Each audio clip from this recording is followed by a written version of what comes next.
Perfect. So basically what you should have went over last week was kind of just getting familiar with everything as far as FSO goes. So your typical degree information, all of that kind of stuff, the professionalism. Obviously that works the same way as it does in pretty much every single class that, as long as you're doing things on time and putting effort in, that won't be deducted from your points. And then we basically just did the GitHub repo. The reason why I tell you to set up the GitHub repo the way it is because there are steps that we don't want other students to take as far as reviewing other people's codes, so that's why we make you set it up as a private repo. If you were to go ahead and set up as private or public, then other students can come in and take a look at your code and probably copy and paste. So we're trying to get out of doing that by setting it up as a private repo. It also makes it easier for me when downloading if your names are in the files. That way it just helps speed up the process as far as when I go to grade material. Now, for week 1, what you should have already worked on was the beginnings of jQuery and how it works. So selectors, attributes, some manipulation, not too much. Those are the foundations or the fundamentals of jQuery itself. Now, jQuery is basically just a library that is placed on top of JavaScript. So we use basically keywords in order to trigger the information using JavaScript. Are there any questions on what a library is? I'll give you a minute to type in the window. And actually, too, I'm going to make a second question. What is the difference between a library and a plugin? You guys can just put it in the chat window. You can see it. And if you don't know the difference, too, you can tell me and let me know that, too, as well, and we can go over the differences. But when you start becoming a JavaScript expert, you're going to need to know the differences between what libraries are versus plugins. And if you're aware, JavaScript has a ton of plugins and a ton of different libraries. So it just goes on and on and on with all the different libraries. Now, obviously, JavaScript or jQuery is a library. The difference is basically between the two, between a library and a plugin.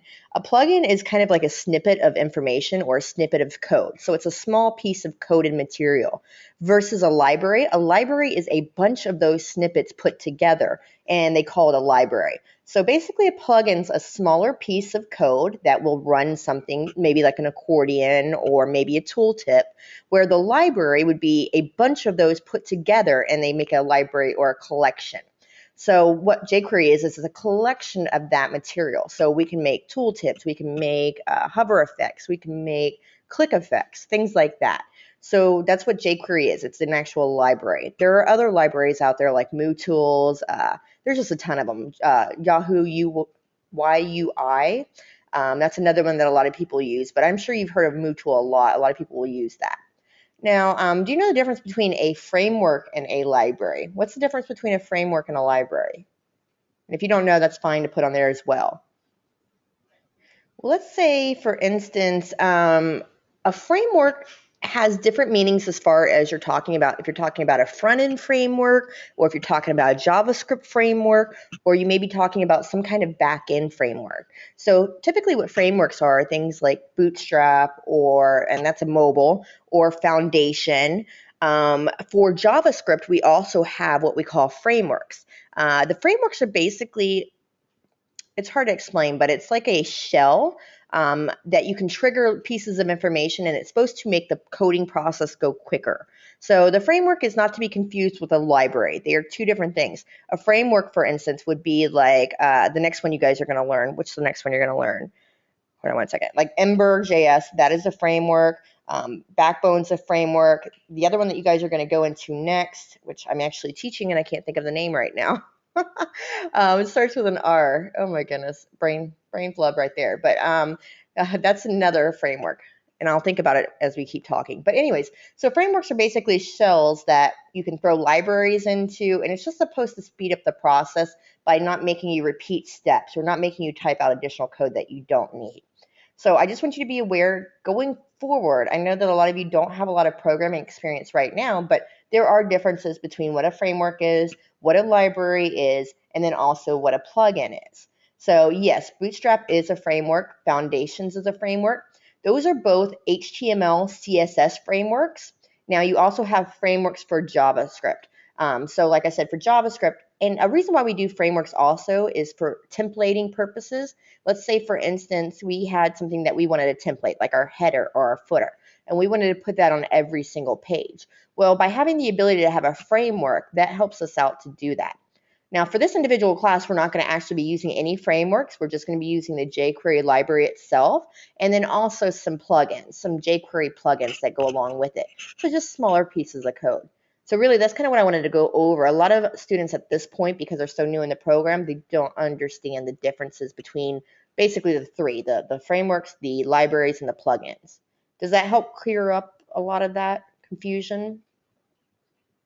You just type it in the chat window.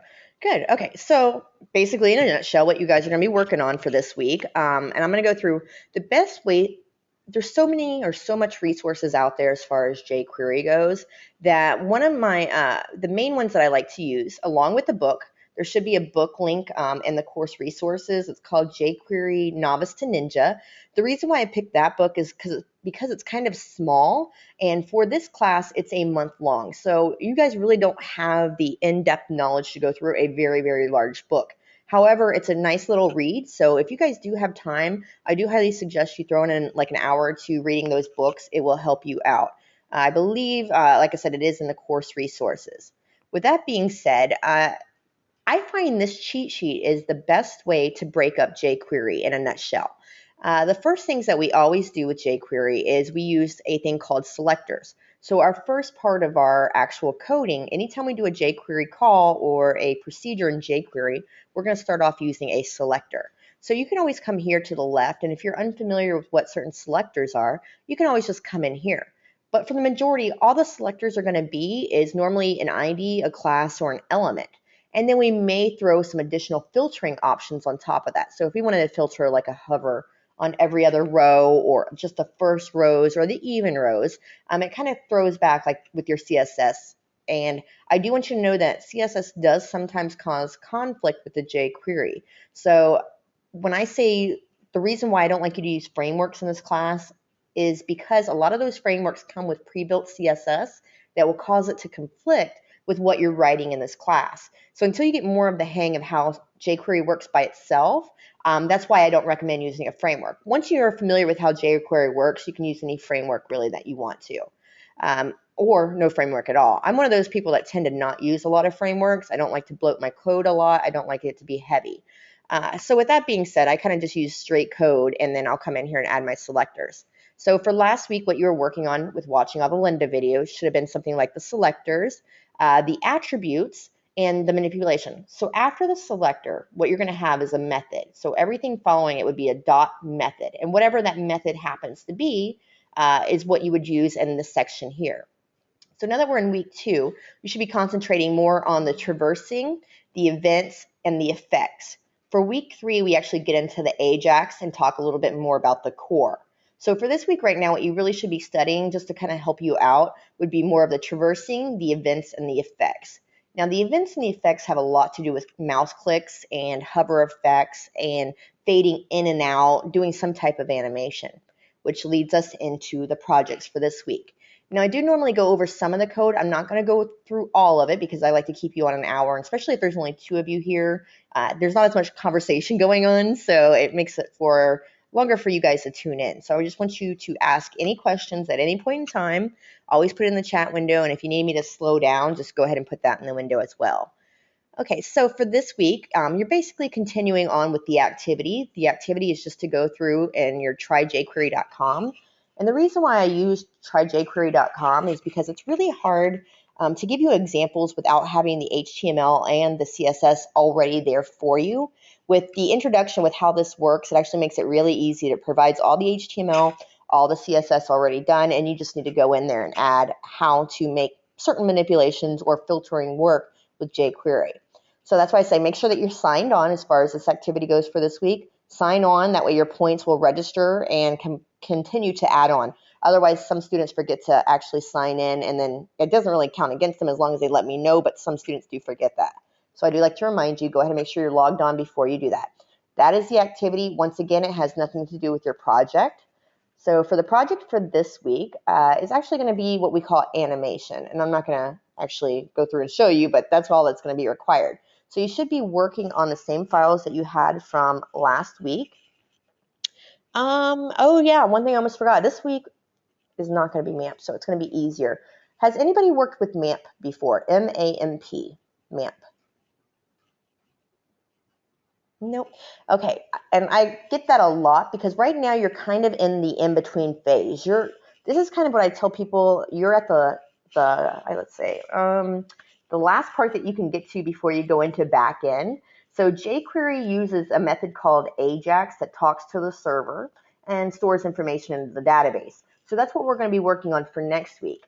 So this week what we do is we have to get everything set up so that it talks correctly now, or that it will talk correctly in week 3's Ajax. So let me just show you some examples of what I'm looking for this week.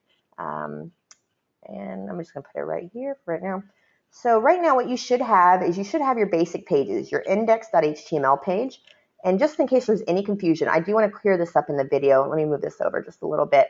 This is how your folder should look pretty much for each week. In week 1, I did give you a template. In the template, it provided a XHR file. That does need to be in the root of your folder. And this will have pertaining to week 3. And I will explain all of that in week 3. You really don't need to know about it right now. However, it does need to be in your in your root folder. Then, just to make it clear, we have your main.js. That is where all your JavaScript code needs to go. JavaScript jQuery. That's where all that code needs to go. And then the plugins, you can have a folder called plugins, and you could throw your jQuery library into that. Now, in case you haven't watched the videos yet, I'm going to go ahead and briefly show you. Jquery.com, this is where you go ahead and download the library. If you click here on jQuery library, you're going to go ahead and download that. What I do recommend, and this is up to you, but when you're actually working on it, you should always do the compressed file. That gives you the smallest file type. That way when you go to upload it, it basically is a lot quicker. And the only difference between the compressed and the uncompressed is just the white space, meaning it's easier for us to read it, the uncompressed version with spacing. The compressed just takes out all the spacing and basically compresses that file, makes it smaller. Now, point 2 is beta. Right now, it should not be used and probably won't be used for quite a while. I've been seeing beta for the last year and a half. So as far as version 2, I wouldn't worry about it. The latest version right now, they just updated this again from the last class because I'm looking at it now. The last version was 1.111, which you'll see in my file here. But once again, they just updated the file. So they update jQuery quite a bit. That's another reason why I keep my version number, because they do update it so much. I know what version I have, and then it also allows me to keep it to the most up-to-date version that I can have it as. Now, with that being said, you can download that file, link it in like you link your CSS files, any script file that you have. There is one thing that I do need to talk about, a CDN. Does anybody know what a CDN is?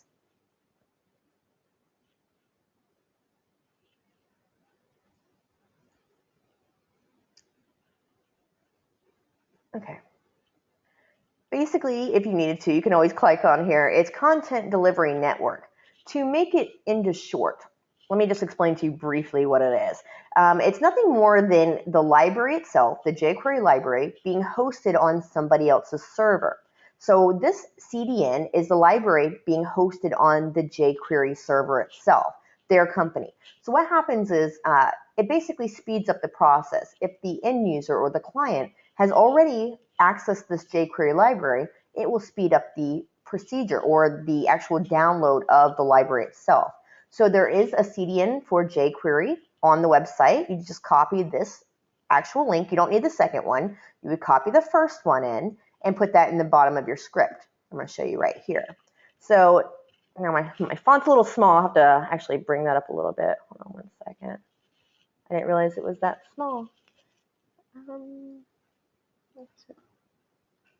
There we go. It's a little better. All right, so basically what happens is when you have your library, I always put the scripts on the bottom. And the reason for this is because back when jQuery or JavaScript just first came out, they always recommended putting it in the head, but it's actually better to put it in the body right before the close body tag. And the reason because that is because of all of the robots crawling now as far as SEO search engines, plus you want the HTML to load first before you load the JavaScript. So procedure now is to always put any JavaScript files that you have in the bottom unless it needs to be ran before the HTML. But for the most part, as far as this class goes, and 90% of your coding, I'd say probably 98% of your coding, your script tags are always going to go on the bottom of your page. So your library should always go first. So if this is known as the local, we put it in the plugin folder. You can also use the CDN, and let me show you how we would just do that. It was just basically a copy. And then I would put my CDN first. And then what happens is if you have the local, if this CDN happens to not be working, in other words, if jQuery happens to go down for any point of time, you can always have the local backed up. So either one, it doesn't really matter. I'll take both.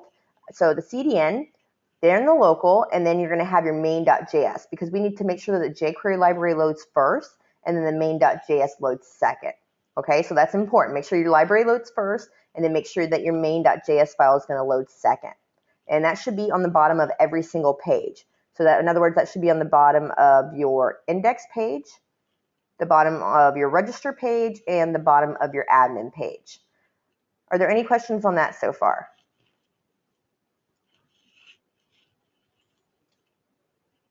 Okay, one of the better ones to use is actually for CDN would be to use Google hosted libraries.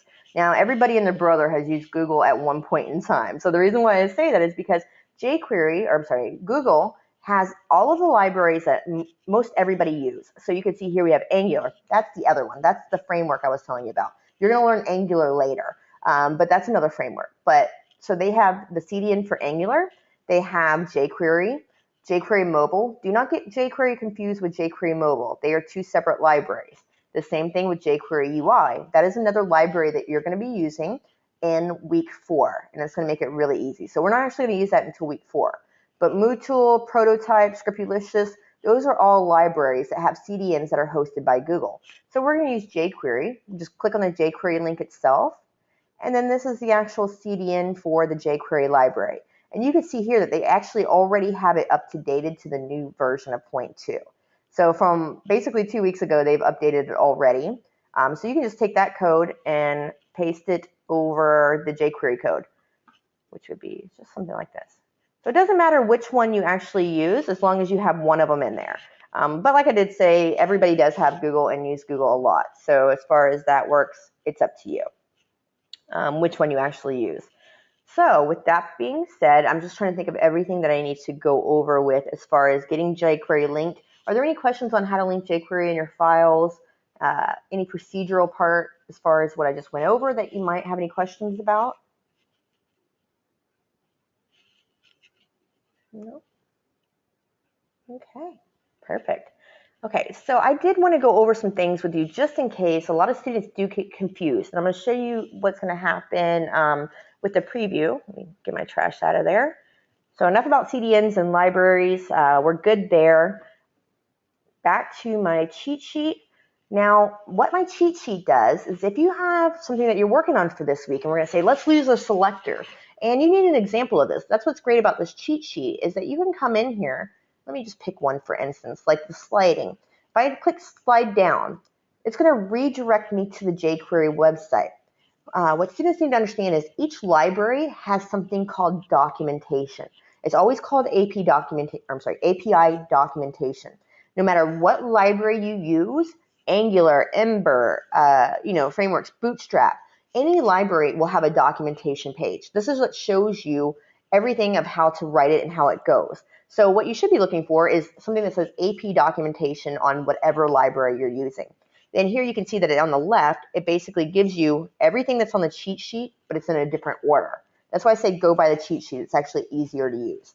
But anywho, once you get to that section, it will give you a description of what it does. It will tell you the method. This is actually the method, .slide down.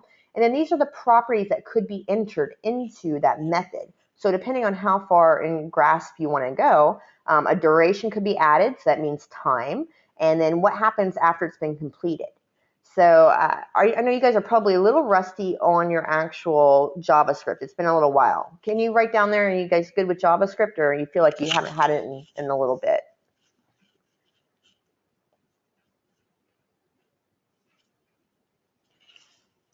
Yeah, some students are really good at it, and some, yeah, I know. That's what the hard part is.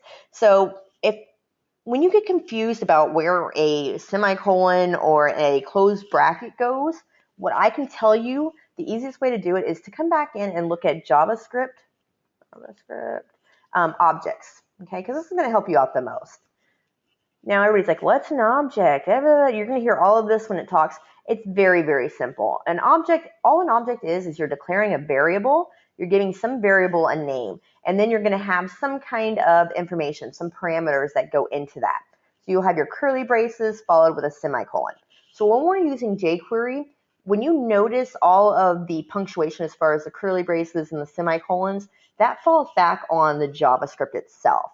Okay, so a common, and I'm going to show you as far as this class goes, the common way your code should look every time you write a command. And let me just show you. So for the basics, I'm going to show you this one right here. What would happen is this $ is a shortcut for the word jQuery itself. We're saying we're using the $ as jQuery. Now I do want you to be aware that there are other libraries that use the $ as jQuery. That is why we tell it. We have to tell it that we're using the jQuery library. So with that being said, up here at the front, this is basically a global document ready function. That means that we're saying open bracket, function, $. We're saying we're using jQuery for this. And we're saying that everything in this code is going to be ran as soon as the document is ready, as soon as that document's been loaded. So this is the beginning of how your code should look. And then this is the end of how it is. And everything in it is going to go inside of the code. So each little bit of information that we type up each week is going to go in. This is basically considered the opening tag. And then this is considered the closing tag.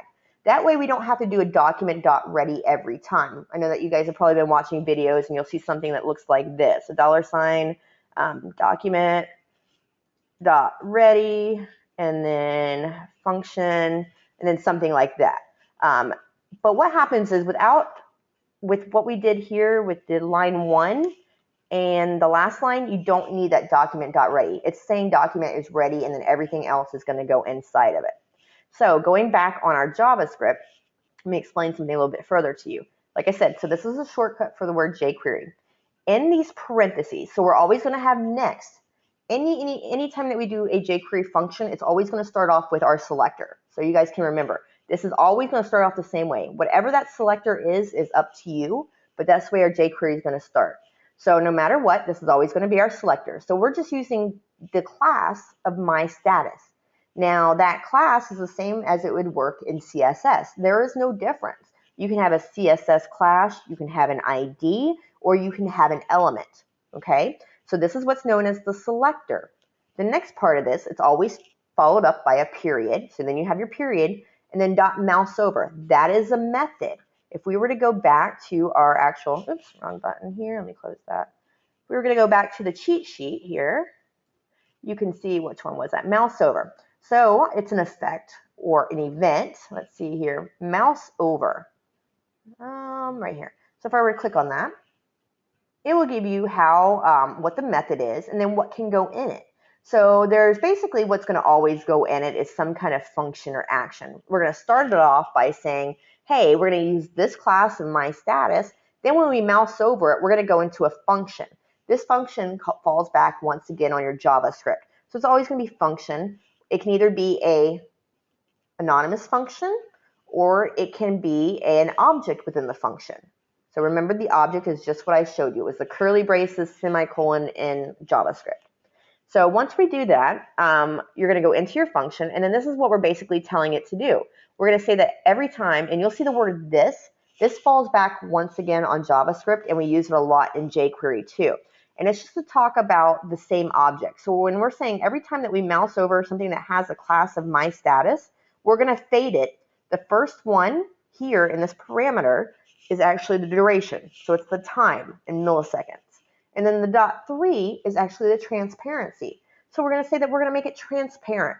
Remember, transparency is either 0 to 1. It cannot be any other value. So we did a 0.3. It's going to fade it to a 0.3 transparency. And then when we mouse back out of that, it's going to bring it back up to a 1.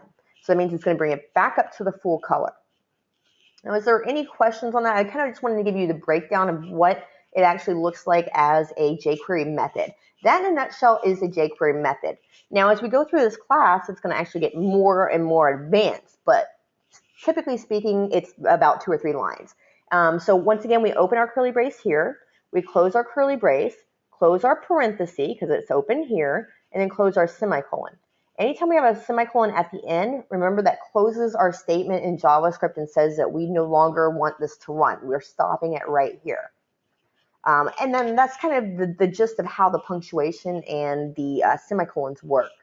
Now I'm going to stop right here and give you just a second because I know I went through just a lot, but it was kind of to recap you on JavaScript again, throwing in some new material as far as jQuery. So I'm going to give you a second. Can you type in any questions that you might have? Is it clear? Do we need to spend a little bit more time on this? And I do know it's very, very hard with an online class. Okay, perfect. So yeah, and like I do have every video planned out as far as what each one's talking about. I'll go over a little bit here in the lecture. I'm not going to keep you because obviously there's already videos that you can pause and slow down and watch. But I just wanted to give you the fundamentals that's going to help you out to learn this actual library. And I do think that once you use it, though, you're going to love it because it makes a lot of action really quick. It helps to basically proceed very quickly. One thing I did want to note, going back on just the design, let me go back here to just the design real quick. Hold on one second. Okay, so on your pages, the index page, and I'm just going to pop this up here. The index page should have no navigation on the top. The reason for this is because for next week, what's going to happen is we're actually going to make this work. The student is going to have to actually sign in with the student name and password. We do not want them to be able to get to the actual dashboard or admin page unless they're logged in. So that's why we don't have an actual navigation here. However, we do need them to be able to go to the sign up page. So when I did request it for last week for you to add a call to action, whatever call to action that is, I don't care. As long as that sign up button does get redirected to your register.html page. So don't forget to make sure that that link works. It's important. Just let's do a simple HTML link, nothing more than that. The same thing when you get to your registration page. Now you can give it a nav to go back to the index page. That way the user can get back. But once again, I don't want to see a link to the admin page because we want to make sure that they cannot get to that page unless they're logged in. A lot of students get confused with that with the different navs and all of that kind of thing. When we get to the admin page itself, this is the main area where your user is going to actually log in. So once they're logged in, it's pretty much like any kind of site. For instance, Google, Mail, Gmail, whatever site that you have. When you log in, there's normally what we call an admin page or dashboard page. It will normally give you all the links that you can access as far as the back end or what you're trying to show or store. And that's the reason why we do an actual admin page. So in the top, what we're going to be setting up for next week is I want it to say welcome user. We're going to actually generate that from the database and pull out the user's name once they register and have it displayed right here. Now for this week, I do want a button that says your account and a button that says sign out. Okay, your account does not need to work for this week. The sign out button is what we're going to make work for next week. So it just needs to be there. The functionality doesn't actually need to work right now. We're going to make that work dynamically, meaning that we're going to use all back-end security purposes using PHP files. That way it's all secure and a user cannot access one of these links without first being logged in. So that's why don't worry about linking those right now. You won't really need it. For this week, what you're going to be working on is the actual admin page here with the accordion. So in my example, I gave you just a simple tabbed accordion. So when we click on each one of these buttons, it gives a different link. Now for this week, there does need to be an option. You can call it whatever you want. It's just kind of like to help you guide you through the process of your project management. So however this relates to your project management, go ahead and make it work for that. But what happens is for this week, this button is going to actually need, it doesn't work right now. You just need to set it up for next week. But this project button will actually go to a page called projects. Now that's what you need to make for this week. Just a new HTML page, once again like you did last week. You can call it projects.html or whatever works for your actual individual project. On this projects page, you're going to have a button that goes to your account, a button that goes to the dashboard so that it takes you back to where we just came from, and then your sign out button again. Once again, these do not need to work for this week. What does need to work for this week is this little add plus link. When you click on this, it should pop up. This is what's known as a modal. Now, with jQuery, we are making this all from scratch in jQuery by hand. Now, there are libraries and plugins that do this for you that speed up the process. But right now, what I'm trying to teach you is the fundamentals of jQuery and how to make it work. So that's why we're not using a plugin or a library for this. Week 4, you will see how we can use that. So what I need to do is make sure that this modal works. Next week, we're going to be putting in values so that when these values actually work, they're going to be stored and displayed. Now, what's going to happen is I'll show you real quick how it's going to look for the following week. Obviously, none of this needs to work except for the modal. That does need to pop up with the individual fields. I'm trying to think what else. Oh, yes, and tooltips. I haven't talked about that. So let me go over tooltips in just a second. Okay, so next week what you're going to be doing, and I have to bring up MAMP. This is MAMP. I'll get into that, like I said, next week. I don't want to throw too much on you at one time. So as soon as my browser opens here. So how this is actually going to look for, or how you're having it set up for the next week, is the user is actually going to be able to sign in with a password of student and password. And then I'm going to hit sign in. And then it brings me to the page. You can now see that my name is actually dynamically generated. When I go to my projects page, I'm going to my modal. I'm going to type in whatever information I want. I'm going to add it and hit the add button, and it's going to actually display here in the projects. So this is what we're all working on for week number 4. This is kind of the gist, but I do want you to know that you can make it look however you want to make it look. The style and feel is up to you and how you apply that to your actual website. So one other thing that you're going to need to know for actually for this week's assignments are the tooltips. So you can see that when I hover over it, it displays an actual tooltip.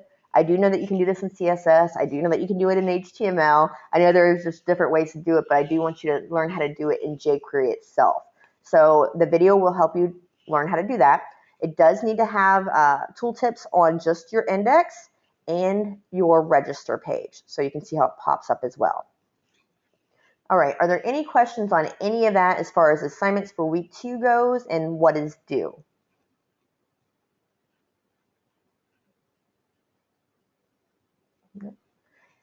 Okay.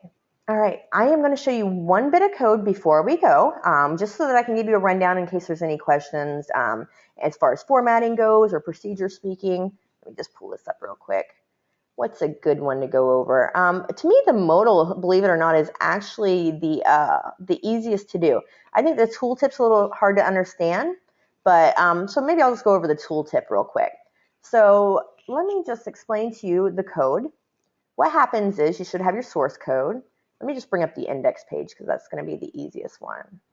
Save. Yeah. All right, so you have 2 fields here. And basically, you have your HTML. Let me move that over here. You have your HTML for your username and password box. And then if you look here, we actually applied a class of master tooltip to that. That is how we're going to make that tooltip appear.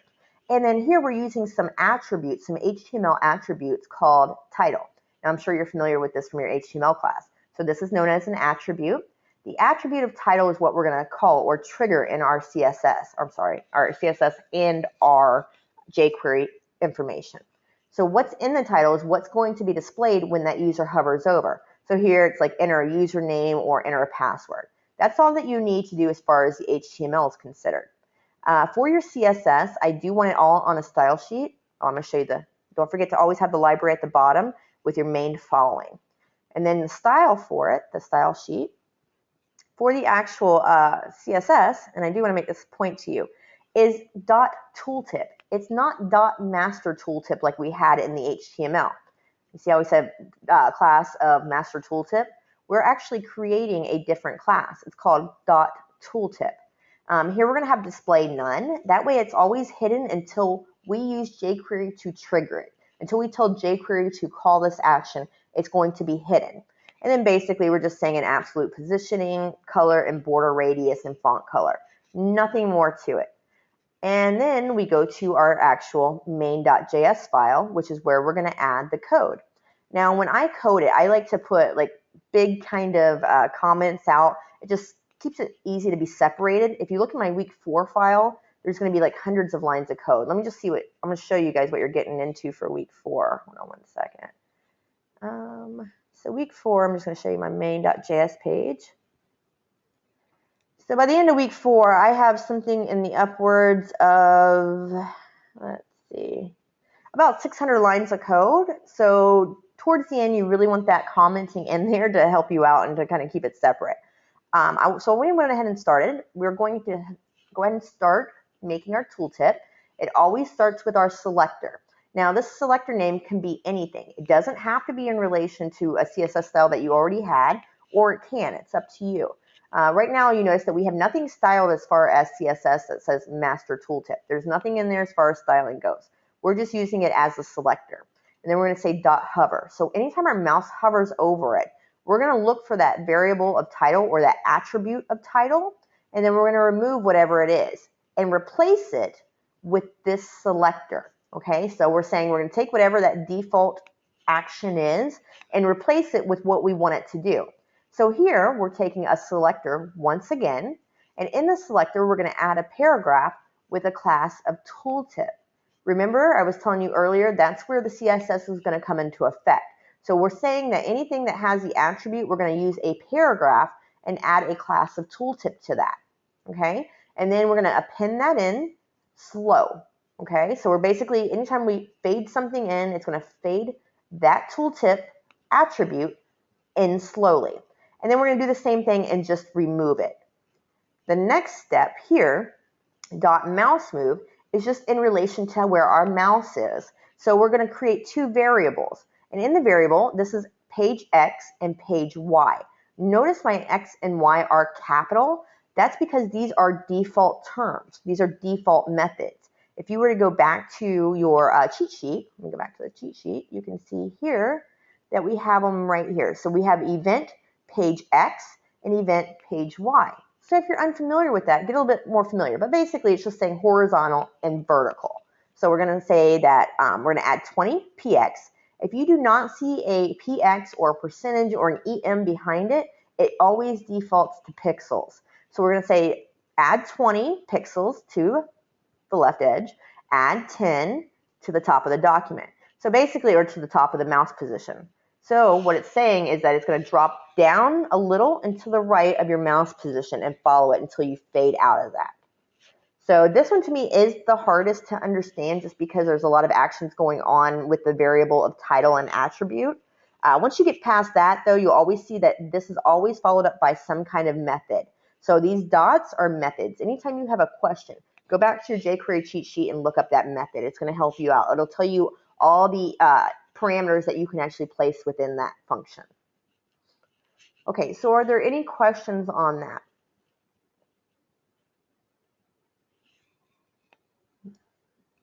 Okay.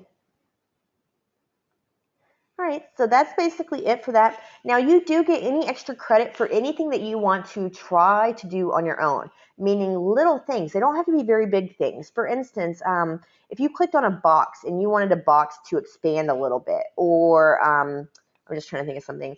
If you click on a link and you can animate a box to go down or up to indicate that some information's hidden. I don't know, just go ahead and play with some different optional features. Just because of the ones that I gave you, there's so many more that you can use and add to your site. So ideally, what I would like to see is the ones that I give you, but then maybe you try one on your own and just see how you go with that. It is not a requirement, but I do kind of give you extra credit for that if you do. Is that understandable? Clear?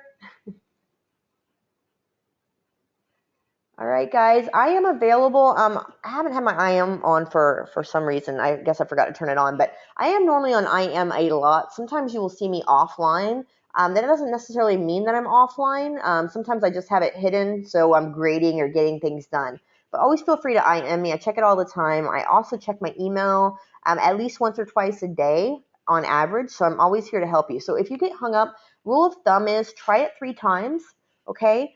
Try it 3 times, and basically what happens is if you can't get it by the 3rd time, I would rather you comment out what you have. In other words, just whatever you have, just place comments in front of them so that it doesn't throw off your other code. So let's say that you can't get this tooltip working, for instance. just kind of calm down here and do basically a simple little comment out like that.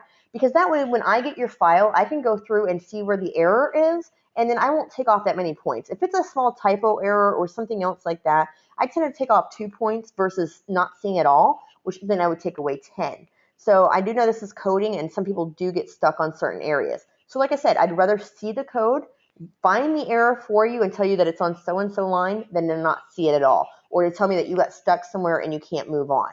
So like I said, rule of thumb is just to go ahead and comment out, and then that will allow you to keep working on through with your other assignments until I can either get to you or until it's graded. But like I said, it's only a couple points if you have it all in there, and I just have to find an error for you. Does that sound good? Yeah, go ahead and talk to me about GitHub. What kind of question do you have for GitHub? Okay, yeah, and I'll talk to you. Why don't you stay on for just a second? I'll let Danny go unless he has any more questions. Danny, do you have any more questions before we go? No? Okay. All right. Well, thanks for attending. I will go ahead and record this and then put it to YouTube, and I'll send an announcement out in case you want to watch it again, okay? Otherwise, Danny, I will see you next week, or any questions. All right. So, bye.